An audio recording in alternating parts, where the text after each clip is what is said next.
The Smart Grinder Pro is designed with convenience and efficiency in mind.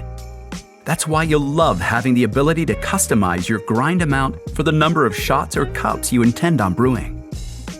The grind amount dial will allow you to modify the shots cups preset to deliver more or less ground coffee into your portafilter or grind container. When you want to increase the grind amount, turn the grind amount dial to the right. Each adjustment increases the grind time by 0.2 of a second.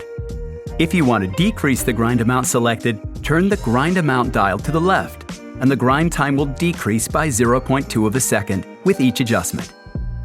If at any time you want to reset the grind amount time to its default settings, just press and hold the Shots Cups button until you hear a long beep. Your machine has now reset.